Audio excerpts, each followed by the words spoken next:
Ma'am నమస్తే అండి. నమస్తే. సో, అసలు ఆడపిల్లకి రక్షణ ఏది అంటే ఇదొక $1,000,000 క్వెషన్. సో, ఎక్కడ జరుగుతుంది తప్పు? విద్యాలయాల్లో అసలు భద్రత ఉందా? లేదా? ఏం చెప్తారు దీని గురించి? $1,000,000 క్వెషన్ ఇది. యాహ్! ఎంత ఘోరమైన సంఘటన చూసాం మనమైతే. అవును. ఇక్కడ ఒక విషయం లక్ష్మి నేనొకటే చెప్తున్నాను. ఎప్పుడు కూడా నేననేది ఒకటే. ఎందుకు ప్రియా చౌదరి అరుస్తది అనంటే, మళ్ళీ ఎక్కువ మాట్లాడితే కరుస్తా కూడా. అవును. వాస్తవాలు నాకు తెలుసు కాబట్టి, కొన్నిట్లి బయట పెట్టలేక, ఒకవేళ పెట్టిన జనం పట్టించుకోక, నా కళ్ళ ముందు ఎంతమందిని చూస్తున్నానో బలైపోయేటటువంటి వాళ్ళని చూసిన ఆవేదన నేను ఎక్కడ నేను వ్యక్తపరచాలి? ఎక్కడ వ్యక్తపరచాలి? జనం ముందే కాదా? జనం ముందు కాక ఎవరికి చెప్పాలి? గోడలకు చెప్పాలా నేను? లేకపోతే ఇంకెవరికైనా చెప్పాలా? సో, ఇక్కడ విషయానికొస్తే ఏంటి అనంటే, ఈ విషయంలో తల్లిదండ్రులది కూడా చాలా తప్పుంది. తల్లిదండ్రులది ఉంది. అలాగే పిల్లలది కూడా తప్పుంది. కారణం ఏంటంటే, విద్యాలయాల్లో సెక్యూరిటీ లేకపోవడానికి కారణం both sides of the coin. One side of the coin parents అయితే, other side of the coin పిల్లలు. ఎట్లా అని అడుగు. పేరెంట్స్ వాళ్ళు ఫస్ట్ పిల్లల విషయం తీసుకుందాం. పేరెంట్స్ ఎంతో కష్టపడి రూపాయి కూడబెట్టుకొని వాళ్ళు ఎన్నో త్యాగాలు చేసి, లేకపోతే వాళ్ళు అసలు పిల్లల కోసమే అని ఎంత ఏది చేసైనా సరే సంపాదించి నా బిడ్డల్ని ఒక దారిలో పెట్టాలి అనుకొని ఆ సంపాదన పంపిస్తూ ఉంటే, ఈ పిల్లలు ఎక్కడికి వాళ్ళ ప్లేస్‌ని వదిలి ఎంత దూరమో, ఎక్కడ క్వాలిటీ ఎడ్యుకేషన్ ఉందో, లేకపోతే ఎక్కడ చదివితే మా పిల్లలకి ఒక మంచి కెరీర్ ఉంటదో అని బిడ్డల్ని నమ్మి పంపిస్తున్నారు పేరెంట్స్. పంపిస్తున్నప్పుడు బిడ్డలు చేయాల్సిన పనేంటి? చదువుకొని, ఓ డిగ్రీ సర్టిఫికేట్ చేతిలో పట్టుకొని, హ్యాపీగా ఇంటికెళ్ళి తల్లిదండ్రులు చూపించిన పిల్లోడినో లేదు అనంటే, వాళ్ళు ఆ ఒక స్థితికి వచ్చిన తర్వాత వాళ్ళకి నచ్చిన వాళ్ళను పెళ్లి చేసుకొని, స్థిరపడి జీవితంలో ఏమనుకుంటే ఆ లక్ష్యాలు సాధించుకుంటూ వెళ్ళాలి. ఇక్కడ ఏమవుతుంది, ఎప్పుడైతే తల్లిదండ్రులు ఎంత నమ్మకంగా ఆడపిల్లల్ని గడప దాటి పంపిస్తారో, నిజంగా ఇవాళ మీరొక్కసారి వచ్చి హైదరాబాద్ మొత్తంలో లేదా వైజాగ్, హైదరాబాద్ మెట్రోపాలిటన్ సిటీస్‌లో చూడండి. ఎడ్యుకేషనల్ సెంటర్స్ దగ్గర చూడండి. అదేంటి హాస్టల్స్ దగ్గర చూడండి. ప్రతి ఒక్క లేడీస్ హాస్టల్ నిండా గుంపులు మగ పిల్లలుంటారు. అబ్బో! ఆ గల్లీలోకెళ్తే జంట. గల్లీలు చూడండి. ఎక్కడన్నా మనం ఒక్కసారి చూసామనంటే, ఏ గల్లీలోనైనా ఒక ఆడ, మగ ఒక 2, 3 జంటలు కూర్చున్నాయంటే నువ్వు ఈజీగా పసిగట్టొచ్చు ఈ చుట్టుపక్కల లేడీస్ హాస్టల్ ఉందని. అంటే అంత అనైతికమైనటువంటి చర్యలు నేను ఎన్ని చూస్తున్నానో పొద్దున్నే లెగిస్తే ఎంత బాధ అనిపిస్తుందో నాకు నేను చెప్పలేను. వీళ్ళని చదువుకోండానో లేకపోతే అదేంటి ఉద్యోగాలు సంపాదించుకోండానో ఇక్కడికి పంపిస్తే, ఆ అమ్మ వచ్చేటప్పుడు ఎంత అమాయకంగా వస్తదో, వచ్చిన మూడో రోజు చూస్తే నేను నోరు ఎందుకంటే నా చుట్టూ అవే లేడీస్ హాస్టల్సే. వచ్చేటప్పుడు చాలా పద్ధతిగా చాలా దీని కింద వస్తారు. కరెక్ట్‌గా ఒక 3 రోజులో, ఒక 4 రోజులో, ఒక వారం రోజులో చూడు ఖచ్చితంగా ఒక బైక్ మీద దిగుతది అమ్మాయి. సరే ఎవరో ఫ్రెండో లేకపోతే ఎవరో అమ్మాయిని ఎడ్యుకేషనల్ ఇన్‌స్టిట్యూషన్ దించాడని అనుకుందాం. ఒక 3 నెల్లో, 4 నెల్లో తర్వాత వాడితోటి పంచాయతీలొస్తాయి. ఏంది అనంటే, ఇది నన్ను మోసం చేసిందండి. అంటే అందరు ఆడపిల్లల్ని నేను అనట్లేదు. అందరి పేరెంట్స్‌ని అనుమానించమని కాదు. జరిగే తతంగాలు ఇక్కడ కొంతమంది ఆడపిల్లల యొక్క యాటిట్యూడ్ నేను చెప్తున్నాను. మాట్లాడతారు. అసలు వీళ్ళని పంపించేది ఎందుకమ్మా? ఎందుకంటే ఎన్నో పంచాయతీలు ఇదిగో మా మేడం ఇక్కడే ఉంది కాబట్టి మీ పంచాయతీ తీరుతది రండని అక్కడున్న చుట్టుపక్కల ఉన్నోళ్ళందరూ ఆ కేసులు నాకు తీసుకొస్తున్నారు కాబట్టి నేను చెప్తున్నాను నేను. ఈ విషయం వింటే ఏంటి అనంటే, మేడం ఇదిగో అదేంటి నాకు పరిచయం అయింది మేడం. ఎక్కడ పరిచయం అయిందంటే, ఒకడేమో సూపర్ మార్కెట్‌లో పరిచయం అయిందంటాడు. ఒకడేమో బేకరీలో పరిచయం అయిందంటే, ఎక్కడా కూడా ఈళ్ళు పని చేసే చోట గాని, ఇంకొక చోట గాని పరిచయం అయినాళ్ళు చాలా తక్కువ. లేదు అనంటే బస్సులో వచ్చేటప్పుడు పరిచయం అండి. నంబర్‌లు ఇచ్చిపుచ్చుకున్నామండి. అట్లా హలో అంటే హలో అయిందండి. ఇదిగో ఇప్పటి వరకు నేను ఇంత ఖర్చు పెట్టానండి. ఇప్పుడు ఇంకొకరితో తిరుగుతున్నానండి. ఏమ్మా ఏంటిది అనంటేను, అవును మేడం నేను ఖర్చు పెట్టమన్నానా? అని కొంతమంది చెప్తే, కొంతమంది అసలు ఈడెవడో నాకే తెలీదు అనంటే వాడు మొత్తం ఫోన్ పేలు, గూగుల్ పేలు చూపిస్తాడు. నాకు అవసరమై నేను తీసుకున్నానండి. నీ పేరెంట్స్ ఉన్నప్పుడు నువ్వు ఇంకొకళ్ళ దగ్గర అవసరమై తీసుకోవడం ఏంటమ్మా? ఓకే. ఇవన్నీ నేను ఎందుకు మాట్లాడుతున్నానో చెప్తాను. నువ్వు భద్రత, రక్షణ అన్నావు గదా! ఆ భద్రతని వాళ్ళకి వాళ్ళే ఎక్కడ కోల్పోతున్నారో, ఎక్కడ తీసేసుకుంటున్నారో చెప్తా. ఇప్పుడు వీడిలో ఏమవుతదో, మోసపోయిన వాడిలో ఏమవుతది, ఒక ఫ్రస్ట్రేషన్ వస్తది. ఆ ఫ్రస్ట్రేషను దేని కిందకి దారి తీస్తుంది? పగ, ప్రతీకారము, కక్ష. ఆడపిల్లల మీద. అంటే ఆడపిల్లలు ఇలాగే ఉంటారు. ఇతన్ని ఆవిడ మోసం చేసింది కాబట్టి ఇతను ఇంకొక దాన్ని మోసం చేయడానికి సిద్ధపడిపోతాడు. ఎందుకు అనంటే ఇక్కడ దెబ్బ కొట్టలేక ఈ దెబ్బ వేరే చోట పడుతుంది. ఇంకొక ఆడపిల్ల బలవుతుంది. దీనికి బీజం వేసింది ఎవరు? ఆడపిల్లే. ఇక్కడ ఒక ఆడపిల్ల, దానికి పగ బలయ్యింది ఎవరు? ఇంకొక ఆడపిల్ల. సరే, అవి పక్కన పెట్టండి. చాలా కేసులు నా దగ్గరకు వస్తాయి, డిప్రెషన్లో ఉన్నారు. ఏంటమ్మా ఎందుకు పలానా వాడు పరిచయం అయ్యాడండి, ఇలా అండి అలా అండి, వాడికి ఫీజులు లేకపోతే నేనే కట్టానండి, మా డాడీ దగ్గర నుంచి తీసుకొచ్చి కట్టానండి, లేకపోతే నా మెడలో చైన్ ఉంటే అమ్మేసి కట్టానండి, లేకపోతే నేను బయట పార్ట్ టైం ఉద్యోగం చేస్తూ వాడికి కట్టానండి, ఇప్పుడు ఆడు ఇంకో గర్ల్ ఫ్రెండ్తో వెళ్ళిపోయాడండి, లేదా ఇప్పుడు ఆడు పెళ్లి చేసుకుని వెళ్ళిపోయాడు. చేసుకుంటే పోతే పోయాడమ్మా, డబ్బులతోటే పోయింది కదా, నువ్వెందుకు డిప్రెషన్లోకి వెళ్ళిపోతున్నావు? ఎందుకు అనంటే వాడితో చాలా దూరం వెళ్ళిపోయాను కదండి. ఎక్కడ దొరుకుతాయి వీళ్ళకి ప్లేసులు? ఈ ఓయో రూమ్లన్నీ ఎందుకు ఇవాళ ఓపెన్ అయ్యి ఉన్నాయి? ఈ ఓయో రూమ్లను ఎందుకు పెట్టారు? ఎందుకు ఈ దరిద్రం అంతా వచ్చింది? అసలు దీన్ని ఎవడు ఎందుకు అరికట్టడో, అడల్టరీని చట్టబద్ధం చేసిన తర్వాత ఈ జరుగుతున్నది ఏంటంటే, అడల్టరీని ఎందుకు చట్టబద్ధం చేశారు అని అంటే, రోడ్డు మీద ఆడపిల్లల బతుకులు ఛిద్రమైపోయినాయి కాబట్టి వాళ్ళకి ఒక మెరుగైనటువంటి జీవితం కోసం హింసించబడకుండా, సమాజం నుంచి వెలివేయబడకుండా ఒక విధంగా ఇది మంచిదే అనిపించింది. కానీ వాడు అడల్టరీ ఎక్కడ జరుగుతుంది? చక్కగా ఇంట్లో ఉండి అమ్మా నాన్నల అండ ఉన్నటువంటి ఆడపిల్లలు, అలాగే ఈ జీవితంలో ఎంతో సాధించాల్సినటువంటి ఆడపిల్లలు అడల్టరీకి వెళ్ళిపోతున్నారు, లివింగ్ టుగెదర్లోకి వెళ్ళిపోతున్నారు. ఇవాళ మనం ఈ రెండు పదాలు మాట్లాడద్దాం. అడల్టరీ అని ఎందుకు నేను వాడాను అని అంటే, ఇందాక చెప్పే క్విడ్ ప్రోకో అనమాట. నీకు ఇది ఇస్తా నాకు అది. దాన్ని ఏమంటారు? అడల్టరీ అనరా? అవును. నువ్వు వాడి దగ్గర అన్ని డబ్బులు గూగుల్ పేలు ఫోన్ పేలు చేయించుకున్నావు, ఫేషియల్ చేయించుకున్నావు, అన్ని చేయించుకున్నావు, చివరికి అన్ని తూచన్నావు, ఆడి పానిక్ అటాక్లు వచ్చి ఆడి చచ్చి, రైట్? ఇక్కడ ఇంకొక వెర్షన్ వచ్చేసరికి లివింగ్ టుగెదర్. ఇది పెద్ద పాష్ మాట అనమాట. అంటే మేము ఒకళ్ళనొకళ్ళు అర్థం చేసుకుంటున్నామండి. అర్థం చేసుకోవాలంటే పడుకోవాలా? పచ్చిగా మాట్లాడుతున్నాను నేను, ఈ పదాలు వాడకూడదు నేను, కానీ కడుపు మండి మాట్లాడుతున్నాను నేను. ఏం చేస్తున్నారు మీరు బయటకు వచ్చి? మీ పేరెంట్స్ మిమ్మల్ని ఎందుకు పంపించారు? అవును. చివరికి పేరెంట్స్ పరిస్థితి ఎలా అయిపోయింది అంటే, ఏమన్నా వాళ్ళకి తెలుసమ్మా, తెలియకుండా మాత్రం ఉండవు. ఎందుకంటే ఒక తల్లి పసిగట్టలేనంత దౌర్భాగ్య స్థితిలో ఏముండదు, ఒక తండ్రి పసిగట్టలేనంత దౌర్భాగ్య స్థితిలో ఉండదు. కొంతమంది పేరెంట్స్ నా దగ్గర వాపోతారు, మేడం అలా కాదు, పిల్లలు కదా, మా పిల్లలు తప్పు చేయరు, మేము బాగా పెంచామండి, కానీ ఇలా చేశారండి. అంటే నువ్వు బాగా పెంచితే వాళ్ళు ఎందుకు అట్ట తయారయ్యారు? బాగా పెంచుతున్నామన్న నెపంతో వాళ్ళని ఎక్కడ పట్టుకోవాలో అక్కడ పట్టుకోవడం వదిలేసావు, ఎక్కడ జాగ్రత్తలు చెప్పాలో చెప్పటం వదిలేసావు. నీ అమితమైనటువంటి ఆ దిక్కుమాలినటువంటి ప్రేమతోటి నా పిల్లలు బాగా ఉండాలి అని చెప్పేసి అని నువ్వు ఒక చోట నుంచి ఒక చోటకి బతకడానికి వచ్చి, లేదా ఒక చోట నువ్వు బతుకు తెరువు కోసం సంపాదించిందంతా వాళ్ళ మీదే పెట్టి అతి ప్రేమతోటి వాళ్ళకి ఆ అలవిమాలిన స్వేచ్ఛను నువ్వు ఇచ్చి బయటికి పంపించావు. వాళ్ళు ఏం చేశారు దాన్ని? వాళ్ళు ఇంకొకటి, ఈ విధంగా ఆడపిల్లలు సమాజంలో కూడా ఏమవుతున్నారు అని అంటే భద్రతని కోల్పోతున్నారు. ఇది ఎవరికి అర్థం కానటువంటి విషయం. ఇవాళ ఈ అమ్మాయి టార్గెట్ అయ్యింది అని అంటే, సరే అమ్మాయి ఎక్కడో చోట భంగపడింది అనుకుందాం, లేదా వీడిని చీట్ చేసింది, ఇంకొకటి దగ్గరికి వెళ్ళింది, వాడు బాగున్నాడు, వాడిని పెళ్లి చేసుకుంది, అన్నీ బాగానే ఉంది, ఇద్దరు పిల్లల్ని కంది, తర్వాత మళ్ళీ కేసు వస్తుంది. ఏందమ్మా అని, మేడం ఈ మధ్యనే బయటపడినాయండి, ఆవిడ ఫేస్బుక్లో ఆటలో వీటిలో అని ఈ పెద్ద మనిషి చెప్తూ ఉంటాడు. అదేంట్రా పెళ్ళికి ముందు ఎతకలేదా అని అంటే, పెళ్ళికి ముందు ఎతకలేదండి, నేను నమ్మాను ఆవిడ్ని. మరి ఇప్పుడు ఎందుకు ఎతికావు అని అంటే, ఆవిడ ద్వారా డౌట్ వచ్చిందండి. ఎందుకంటే పెళ్ళి ఇద్దరు పిల్లలు పుట్టిన తర్వాత ఈడికి దీని మీద మోసిపోతుంది, ఇంకో దాని మీద మోసి వచ్చేసరికి ఇదేంటి అనేది దీని చరిత్ర వాడు బయటికి తీస్తాడు. అప్పుడు ఫేస్బుక్లు వస్తాయి. అంతకుముందు ఫేస్బుక్లు తెలియవా? తెలుసు. తెలియవని తెలియకుండా ఉన్న దాన్ని ఏమంటారు, అంత ప్రవరాఖ్యులు ఇక్కడ ఎవడు లేడు, వాడికి అన్నీ తెలుసు. కాకపోతే ఏంటంటే అదేదో ఒక విధంగా వాడి జీవితంలో ఫైనాన్షియల్గానో ఇంకో విధంగానో అది బాగుంటుంది కదా, ఆ స్థితి వరకు దాని అవసరం ఉంది కాబట్టి వాడు పెళ్లి చేసుకున్నాడు. ఆ అవసరం తీరిపోయిన తర్వాత, లేకపోతే ఆ కుతి తీరిపోయిన తర్వాత ఏం తెలుస్తుంది అని అంటే, దాన్ని వదిలించుకోవాలంటే దాని గతంలోకి వెళ్ళాలి. ఎందుకంటే దాని గతం గురించి వీడికి మొత్తం తెలుసు. అక్కడ ఏమైంది? అక్కడ టార్గెట్ చేయబడింది ఎవరు? ఆడపిల్లే. అవును. ఇక్కడ చాలా మంది మాట్లాడుతూ ఉంటారు, ఆడపిల్లలు మోసం చేస్తున్నారండి, మోసం. ఇక్కడ ఆడపిల్లలకు అర్థం కాని విషయం ఏంటంటే, మోసం చేసిన ఏ ఆడది మనశ్శాంతిగా లేదు. అది కూడా చెప్తాను నేను. ఎందుకనంటే ఏ నిమిషం నుంచి ఎటువైపు నుంచి ఎవడొస్తాడో అర్థం కాదు, ఏది ఫేస్ చేయాల్సి వస్తుందో అర్థం కాదు.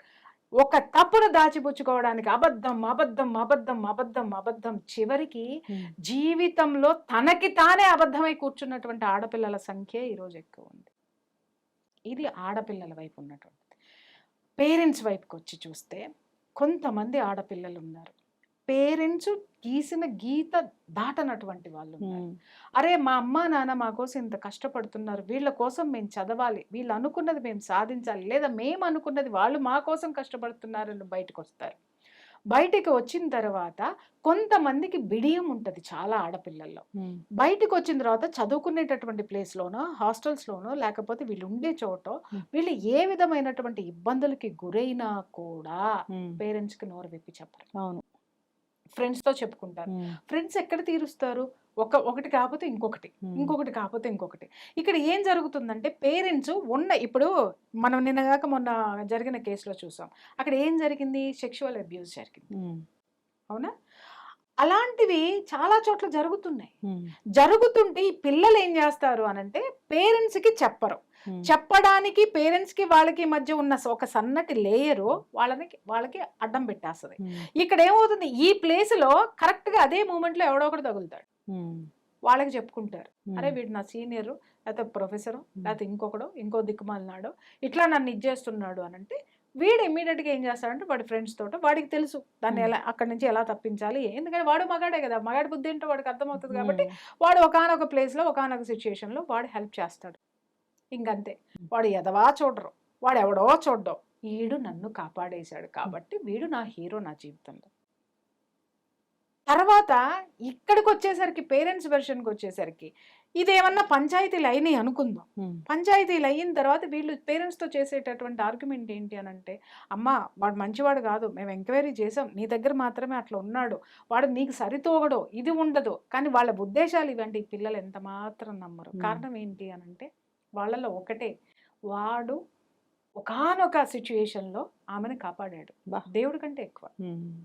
అతని గతం ఏంటో లేకపోతే అతని other side of the coin ఏంటో తెలీదు. ఎందుకంటే ఒక మంచితనం అనేది ఇక్కడ అమ్మాయి చూసింది. ఒక ఇప్పుడు ఆపదలో ఉన్నప్పుడు ఎవడొచ్చి కుష్టాడొచ్చి నీకు మంచినీళ్ళు పోసినా వాడు దేవుడే. నీకు నీళ్ళు తాగనని నువ్వు అనవు కదా, ప్రాణం నిలవాలి. అలాగే అప్పుడు మానం నిలవాలి. తర్వాత లేదా అక్కడ ఏదో ఆ సిచ్యుయేషన్ నుంచి బయటపడాలి. అప్పుడు ఎవరైతే వచ్చి కాపాడేస్తాడో వాడు హీరో. ఇంకా వాడేం చేస్తాడు, ఆ పిక్చర్నే ఇచ్చుకుంటూ పోతాడు, అదే పిక్చర్ ఇచ్చుకుంటూ పోతాడు. మనం ఎంత చెప్పినా ఆడపిల్లలు వినరంటే వినరు. ఇక్కడ పేరెంట్స్ ఆలోచించాల్సినటువంటి విషయం ఏంటి అని అంటే, అరే ఏ సిచ్యుయేషన్లో వీళ్ళ పేరెంట్స్ తోటి ఏం ఆర్గ్యూ చేస్తారంటే, మీకేం తెలుసు, మేము మీతో చెప్పుకోలేనటువంటి విషయాలు చాలా ఉంటాయి. అలాంటి సిచ్యుయేషన్లో వీడు నాకు హెల్ప్ చేశాడు కాబట్టి వీడికంటే గొప్పవాడు ఈ ప్రపంచంలో ఎవడు ఉండడంతే. మీరు తీసుకొచ్చి చేసేవాడు ఎవడైనా మమ్మల్ని ఆదుకుంటాడని మాకేంటి గ్యారంటీ అంటాడు. ఎందుకంటే గ్యారంటీ ఇక్కడ చూశారు కాబట్టి. పేరెంట్స్ ఏం చూస్తారు, భవిష్యత్తు గ్యారంటీ చూస్తారు, సిచ్యుయేషన్స్ గ్యారంటీ చూడరు.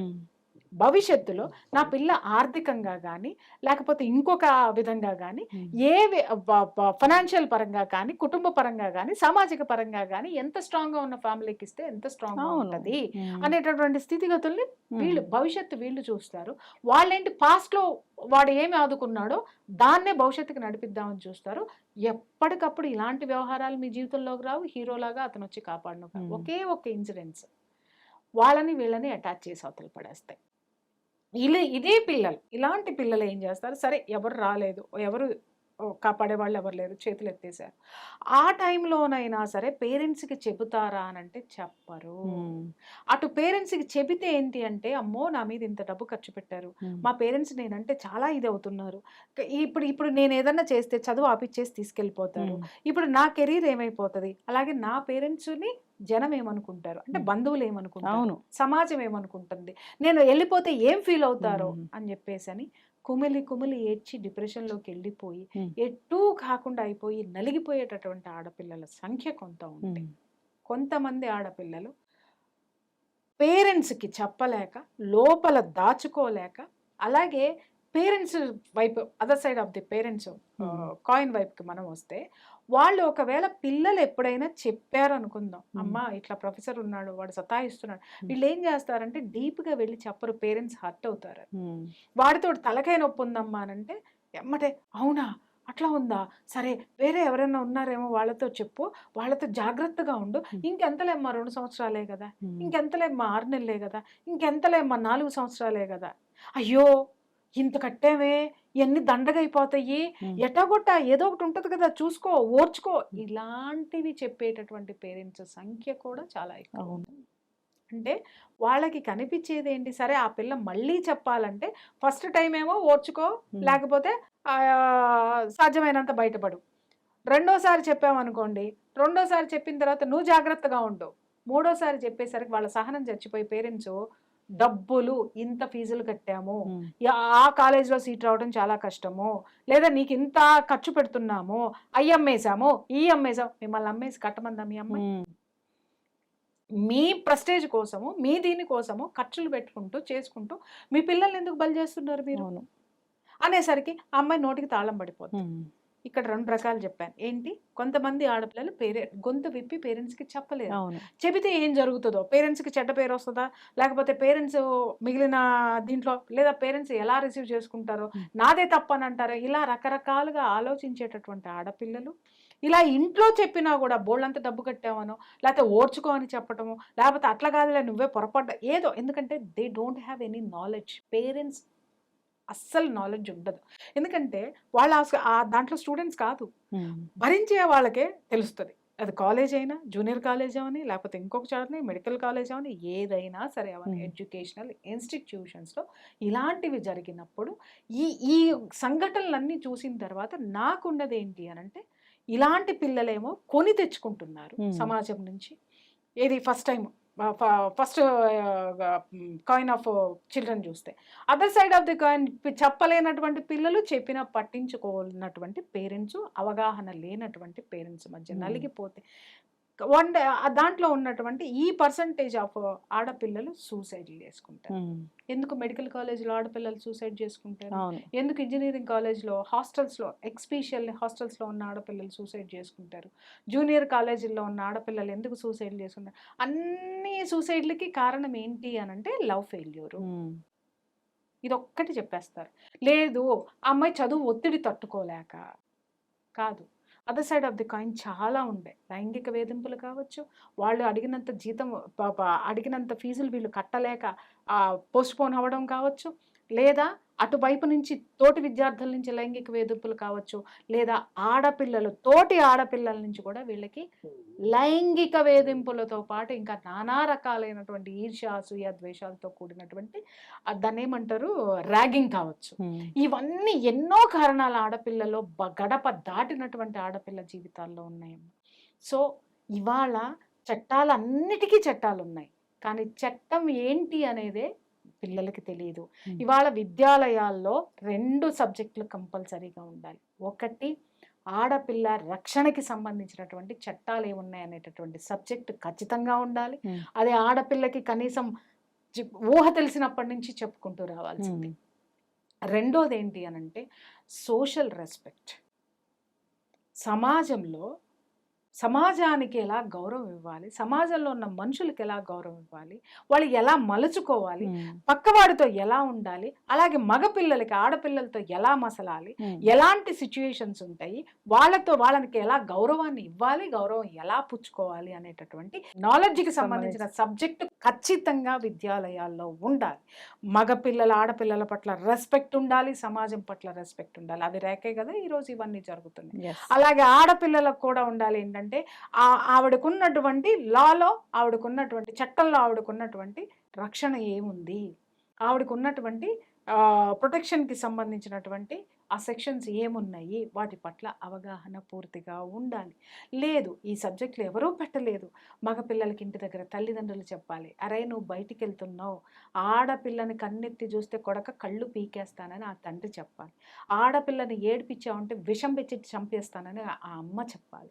అంటే నేను మాట్లాడే మాటలు మీకు చాలా భారంగా అనిపించవచ్చు, కానీ ఈరోజు ఒక ఆడపిల్ల కానీ మీరు మాట్లాడుతున్నారు, ఎక్కడో ఒక కేసు అని అంటున్నాం, కానీ రోజుకి ఎన్ని కేసులు నమోదవుతున్నాయో ఎవరికైనా సంఖ్య తెలుసా? ఎంతమంది ఆడపిల్లలు బలవుతున్నారు, ఎంతమంది భార్యలు ఆ గౌరవం లేక నా దగ్గరికి పరిగెట్టుకొని వస్తున్నారు, ఎంతమంది అక్క చెల్లెళ్ళు ఉద్యోగం చేసే చోట లైంగిక వేధింపులకి గురవుతున్నారు, ఎంతమంది ఎన్ని ఉన్నాయో నాకు తెలుసమ్మా.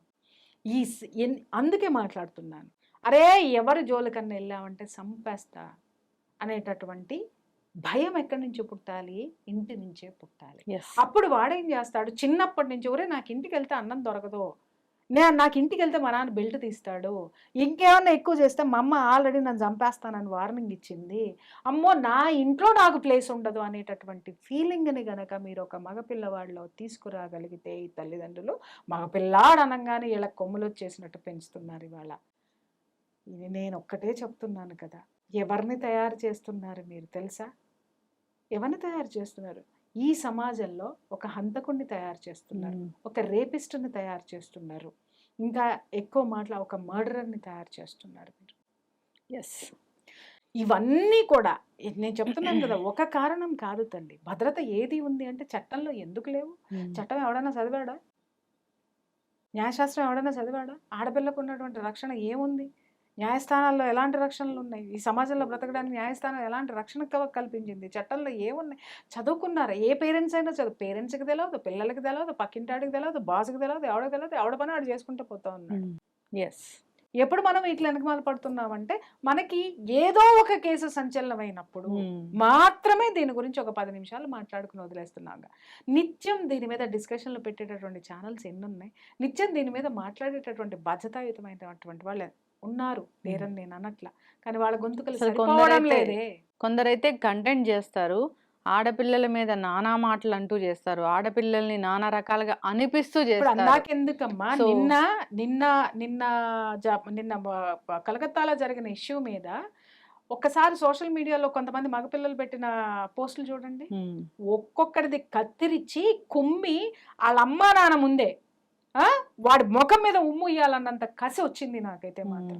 అంటే ఒక్కొక్కడు ఎలాంటి కామెంట్స్ పెట్టాడో తెలుసా? ఒకడు పెట్టాడు, ఇది ఏమంత అంత అందంగా ఉందని 10 మంది దీని వెనకమాల పడ్డ దీన్ని అంత ఇదిగా మానభంగం చేశారని ఒకడు పెట్టాడు. ఇంకొకడు అన్నాడు, ఇంకొకడు ఏం పోస్ట్ పెట్టాడో చెప్పమంటావా? అంటే నార్మల్గా ఉన్న ఆడదానమ్మడు కూడా ఇంతమంది పడింది, ఇలా చేస్తారా? ఇలాంటి మగాళ్ళు కూడా ఈ దేశంలో ఉన్నారా? అంత సంస్కారంగా పెంచారు తల్లిదండ్రులు. ఎంత సంస్కారవంతమైన తల్లిదండ్రులో చెప్తున్నాను. ఇవాళ నిజంగా బాధ్యతాయుతమైనటువంటి పేరెంట్స్ గనక ఉంటే మీ పిల్లల ఇన్స్టాగ్రాములు, మీ పిల్లల ఫేస్బుక్లు ఓపెన్ చేసి చూడండి చాలు, ఆడపిల్లైనా మగపిల్లైనా వాళ్ళు ఎట్లాంటి వాళ్ళు అనేది అర్థమైపోతుంది. వాళ్ళ ఎదుగుదల ఎలాంటిది, వాళ్ళ మనస్తత్వం ఎలాంటిది, వాళ్ళు రేపొద్దున సమాజంలో మీకు ఎంత గొప్ప కీర్తి కిరీటాలు తీసుకొస్తున్నారో కూడా అర్థమవుతుంది. ఈ కామెంట్స్ పెట్టే వాళ్ళు నిజంగా ముందు పేరెంట్స్ బాధ్యతారాహిత్యంగా ఉన్నారు. ఎక్కడ పిల్లల్ని పెంచడంలో మాత్రమే కాదు, సమాజంలో జరిగేటటువంటి ఇలాంటి నేరాల్ని ప్రతిఘటించడంలో కూడా బాధ్యతారాహిత్యంగానే ఉన్నారు. నాదేం పోయిందిలే, అడో ఒకడు స్కూటర్ మీద పోతా ఉంటాడు, పక్కన ఏదన్నా జరిగితే మా పిల్లల్ని తొందరగా స్కూల్కి తీసుకెళ్లాలంటాడు, కానీ యాక్సిడెంట్ అయి పడిపోతున్నాడు, కనీసం అంబులెన్స్కి కూడా ఎవడో ఫోన్ చేయనటువంటి బాధ్యతారాహిత్యమైనటువంటి సమాజంలో ఇవాళ మనం లేవా? ఖచ్చితంగా. భద్రత అంటే భద్రత మన దగ్గరే ఉంది, కానీ దానికి ఏం చేసామో, భద్రతను ఏం చేసామో మనం గాలికి వదిలేసి మనం ఏది చేయకూడదో అది చేస్తూ భద్రతకి కూడా భద్రత లేనంతగా చేసుకున్నాం. ఖచ్చితంగా మార్పు రావాలని కోరుకుందాం. సో ఇలాంటి ఎపిసోడ్స్ గతంలో కూడా ఎన్నో చేసాము. సో మాట్లాడాము రక్షణ ఏది, ఎలా పెంచాలి తల్లిదండ్రులు మగపిల్లల్ని అని. సో ఇదొక ప్రశ్నార్థకంగానే మిగిలిపోయింది. సో మార్పు అనేది ఖచ్చితంగా రావాలని కోరుకుందాం. ధన్యవాదాలు. Thank you.